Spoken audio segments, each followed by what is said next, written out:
The next stage is annealing, so I'm using a modern gas torch for this because it gets very hot very quick and is very clean. I'm obviously holding it with tongs because this will get so hot it would burn through your skin in seconds.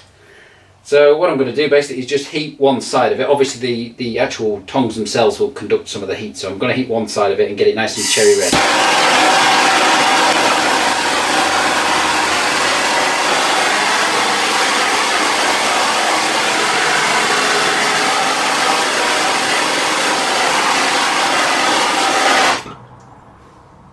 That's nice and red. Now I need to be very careful with a hot torch like this. If I go too far I could melt the silver potentially, at least ruin some of the detail, but that seems to have done okay. I can now quench that side.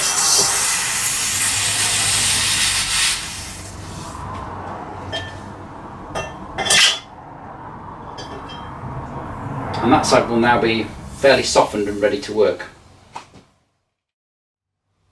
So using the small holes in this block, what I'm in effect going to do is to hammer the silver down into the hole itself. Now I prefer to use a ball peen hammer, such as these ones here, because they're very smooth and easy to control. We actually have remarkably little evidence for hammers such as this in the early medieval period. We do have some square-faced hammers that are very burred, very rounded and may serve a similar function, but actually the marks on some of the inside of the arm rings seem, particularly ones from the Galloway hoard for example, seem to show that the cross peen hammer was being used to beat down into it, although I find that very hard to do, so it's something I really need to work on to try and master a bit further. But I'm sure there's a way and a technique. They would have done that for a reason, because they're certainly better at it than I am. But using this one here, I would basically start normally in the centre and simply push the metal in, a small amount going down the middle, trying to make sure my work was as even and regular as possible. You can see already it's starting to twist in one direction. It's something I'll try and correct as I go along. And it's definitely something that's worth practicing on something a bit smoother. But you can see I'm starting to dome that surface. Now this will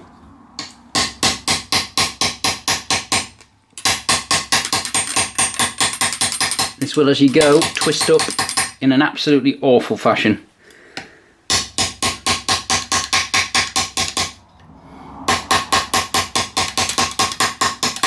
And this is the point where most people start to panic because it looks like it's all going badly wrong.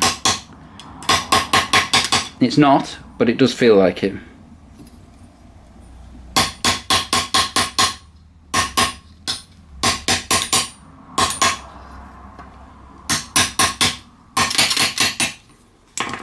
And what I'll do when I get the curve gets a little bit tight to work, I will then take a large wooden mandrel that I've made here with varying diameters on it, and this is a smaller one. I think this is something like 45, 55 and 65 millimeters that I've just made on a wooden lathe, an early medieval lathe, and I will expand these out to the diameter I want them to be, so that fits that one there, and I can use this one to just gently stretch it out.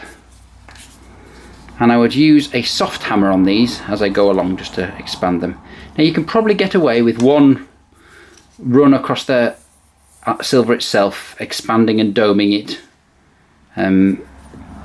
out before you need to re-anneal. But at this stage it's crucially important that you do re-anneal the silver, because it will start to split along this edge if you're not careful. So what I'm going to do is run the hammer along this side now, show you how that twists.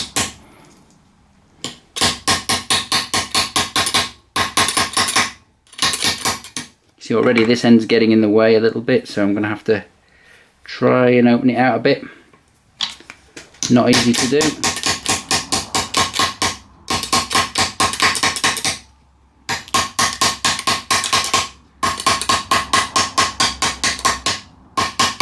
And for the time being I'm trying to work into the centre. Now I will work down the centre and dome that out, and then I will anneal it and open the arm ring out as wide as I can.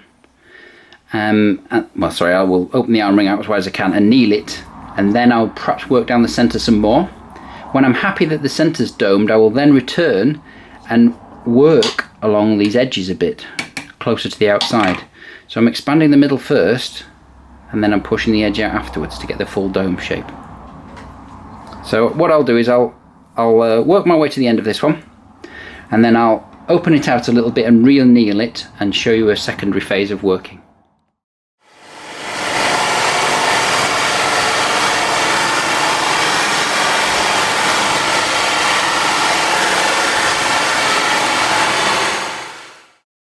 As you can see here, I've actually got something of a twist on this time.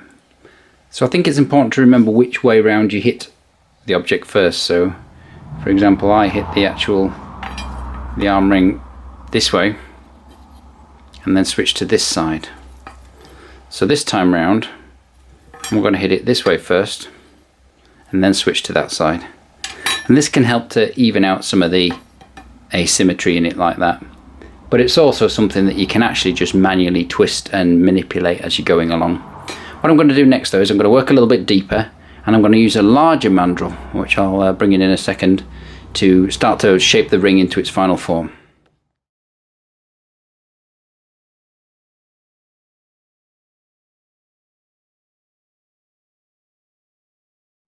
So using this rawhide mallet and this wooden mandrel, I'd begin to even out this arm ring to make it symmetrical and to open up it to a slightly larger diameter, working my way up to the largest size on the mandrel eventually. And this will give me a size that will fit on the arm of the wearer. This just needs to be done carefully by gentle hammering. You'll start with a circle like this, but of course you'll want to increase the diameter of this even further to allow a gap at the bottom for you to put your soldered terminals in, or just your twisted wire terminals, or even just in the shape of a cuff to have a gap there to allow your wrist to slide on properly. At this point it's worth testing with some scrap wire of any sort that you've got. I've used some copper here to see just how much wire is going to be needed to wrap around the terminals and to create the twisted closure in the centre. Now, depending on the exact one you'll be making, it will vary. But this will give you you can unwrap this when it's done. It'll give you a distance between the two terminals that you need to match, and just how much wire is going to be needed so you don't waste it. When this is finished, you can then actually just cut this length in silver and solder either directly onto the ends of the arm ring, or as in my instance, I needed to solder it onto the actual terminals that I created for this purpose. Because of the complexity of this particular arm ring, it was easier for me to actually solder the two lengths of wire onto the terminals first, using a fairly hard solder, which is to say it had a slightly higher melting point. And then I twisted these together whilst clamping the terminals onto the end of the arm ring as yet unsoldered. Now, when I had these assembled to my satisfaction, I then went ahead and soldered the terminals onto the end of the arm ring using a softer silver solder.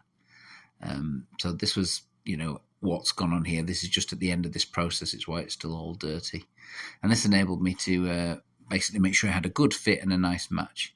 Again, these would be beaten out of one piece originally. The only bits that seem to have been added later are the little pelleted border bits that are behind the animal head. So you could try doing that if you want. It's a lot more complex. You can see here some of the arm rings have a simple twisted closure. So in this instance here, all you'd need to do is to taper the end of the arm ring itself down to more of a point, and then solder the wire directly onto that. And then you can twist the wires together, as in the sort of second and fourth example here. These are a little bit more simple to do and require less soldering. Now, in the case of this Silverdale one, of course, there's a funny little collet thing on it. This would be the opportunity to solder that on, if you were adding that. And there may well be a setting in it too, but I would leave that for now.